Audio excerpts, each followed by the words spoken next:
আর কত খাবে? এবার তো বাড়ি ঘর দিয়ে সব খেয়ে ফেলবে। যা বাবা, আজ আমার উপাস না। উপোস? উপোস থাকলে তো শুনেছি সবাই না খেয়ে থাকে। কি করতেছেন, কি করতেছেন?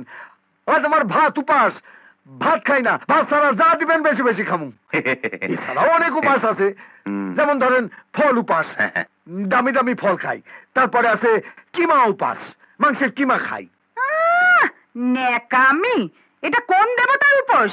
এটা তো ভূতের কথায় কোনোদিনও আমি পড়িনি। এটা আমার ব্রত কথাতে আছে, লুচ্চা দেবতার উপাস। লুচি খাইতে হয়। লুচ্চা দেবতা?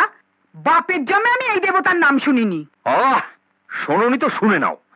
দাদা যখন বলছে তখন এইরকম একটা দেবতা নিশ্চয়ই কোথাও আছে।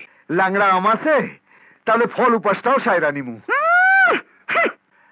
হ্যাঁ, যেটা বলছিলাম, 15টা মার্ডার নির্বিঘ্নে করছি, বুঝলা? হালার ওই হাফ মার্ডারে ধরা পড়া গেলাম। বলো কি দাদা, শেষকালে পচা শামুকে পা কাটলে? আমার নামও হনুমান প্রসাদ ব্যান্ডওয়ালা, সোডনেওয়ালা পার্টি নই। 16 কলা পূর্ণ করুম।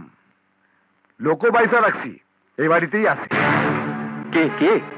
ওই আলার ড্যামেজ আর নন্দ ঘোষ আমার অনেক ড্যামেজ করছে। ওইটারে হাফ মার্ডার কইরা 16 কলা কমপ্লিট। সে তো আমার বাবা। বাবা তো কি হয়েছে? বাবা চাইলে বউ পাবা না, আর বউ চাইলে বাবা চাইবা না।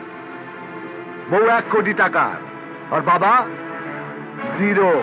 ভাইবা দেখ দাদা, ওই বাবাটাকে না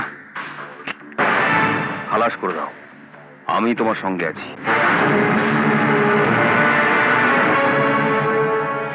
থাকবি তো?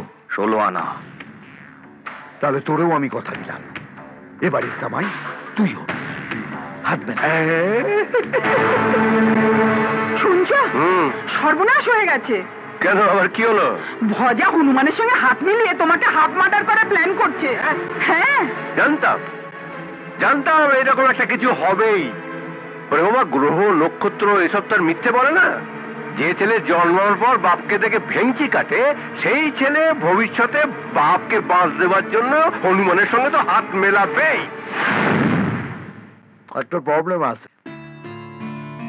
কি প্রবলেম? তোর হবু বউরে আমি ধইরা বাইন্দা ঠিক নিয়ে আইব।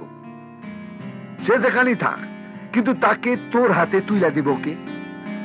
দাদা, আমার সিঙ্গাপুর থেকে ফিরে আসা না অব্দি তোর বিয়াটা ঝুইলা থাকবো, ঠিক আছে? কিসের সিঙ্গাপুর?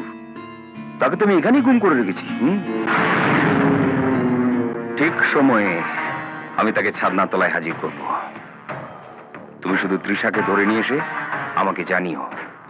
ছাদনাতলার ঠিকানাটা আমি তখন তোমাকে বলে দেব।